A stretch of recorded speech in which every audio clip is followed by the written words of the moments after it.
கிறிஸ்துவுக்குள் மிகவும் பிரியமான சகோதர சகோதரிகளே, இயேசு கிறிஸ்துவின் நாமத்தினாலே உங்கள் யாவருக்கும் எனது அன்பின் நல்வாழ்த்துதலையும் வணக்கத்தையும் தெரிவித்துக் கொள்கிறேன். இன்றைய பகலின் குளிர்ச்சியான நாளின் தியான வசனம் நெகேமியா 6ஆம் அதிகாரம் 9ஆம் வசனம். அவர்கள் எல்லாரும் எங்களை பயமுறுத்த பார்த்தார்கள்.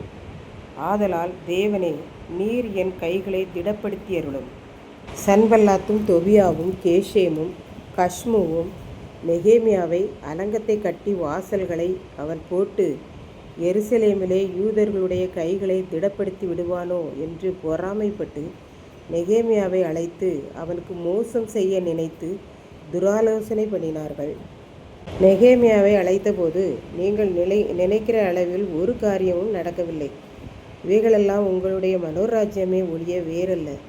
இல்லாத பொல்லாத காரியங்களை எல்லாம் இருப்பது போல கட்டுக்கதைகளை கட்டுகிறீர்கள் என்றான்.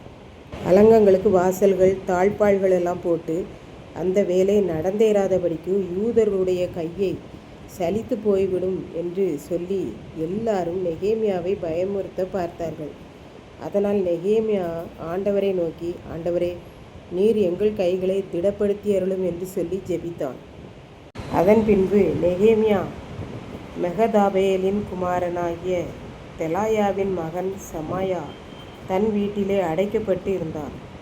நெகேமியா அவனிடத்தில் சென்றான். அப்போது அவன் சொன்னான், நாம் இருவரும் தேவாலயத்துக்குள் சென்று கதவை பூட்டிக்கொண்டு உள்ளே பதுங்கி ஒளிந்திருப்போம். ஏனென்றால் இன்றைக்கு இரவிலே சன்பல்லாத்து, தொபியா, கேஷேமு, கஷ்மு மற்றும் அவர்களை சேர்ந்த அனைவரும் உம்மை கொன்று போட வருவார்கள். நாம் ஆலயத்துக்குள்ளாக ஒளிந்திருந்தால் ஆலயத்துக்குள்ளே வைத்து உம்மை கொல்ல மாட்டார்கள். உம்முடைய பிராணன் மேல் கரிசனை கொண்டு நான் இவ்வாறு உம்மிடம் கூறுகிறேன், நான் உங்கள் மேல் எவ்வளவு அன்பு வைத்திருக்கிறேன் பாருங்கள் என்று உண்மையாகவே அன்பு வைத்திருக்கிறது போல நெகேமியாவிடம் பேசினான். இப்படித்தான் 2 நண்பர்கள் இருந்தார்கள். அவர்கள் எப்பொழுதும் பாடசாலையில் ஒன்றாகவே இருப்பார்கள். ஒரு நாள் இருவருக்கும் சண்டை வந்தது. ஒருவன் இன்னொருவனை அடித்து காயப்படுத்தி விட்டான். காயத்திலிருந்து இரத்தம் வடிந்த வண்ணமாக வீடு வந்து சேர்ந்தான். இதனை பார்த்த தாயாருக்கு கோபம் வந்தது.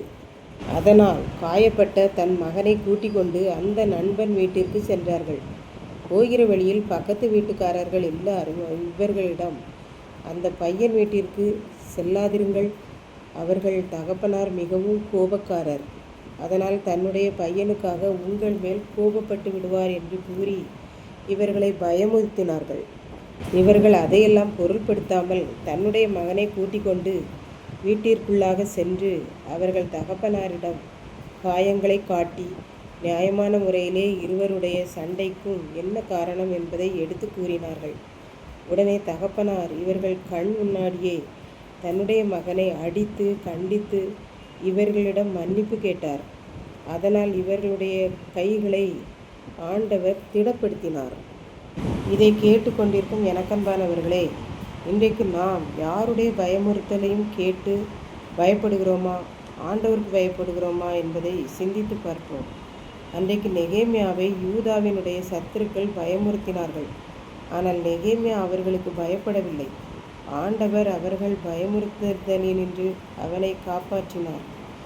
இந்த கதையில் பக்கத்து வீட்டுக்காரர்கள் அவர்களது அப்பா கோபக்காரர், அதனால் அங்கே செல்லாதீர்கள் என்று கூறினாலும் அந்த அம்மா பயப்படவில்லை. இன்றைக்கும் பிசாசானவன் நம்மை ஆண்டவருக்கு பயப்பட விடாதபடி அவன் நம்மை பயமுறுத்துவான். ஆகவே நாம் பிசாசனுடைய பயப்படுத்துதலுக்கு பயப்படாதபடி எச்சரிக்கையாயிருந்து ஆண்டவரை பற்றி கொள்வோம். கர்த்தர் தாமே இந்த வார்த்தைகளை ஆசீர்வதிப்பாராக. ஆமென். ஜெபம். அன்பின் ஆண்டவரே, இந்த அருமையான நல்ல நாளுக்காக நன்றியோடு ஸ்தோத்திரிக்கிறேன்.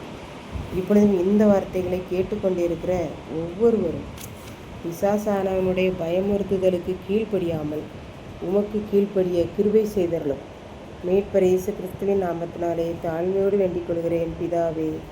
ஆமென்.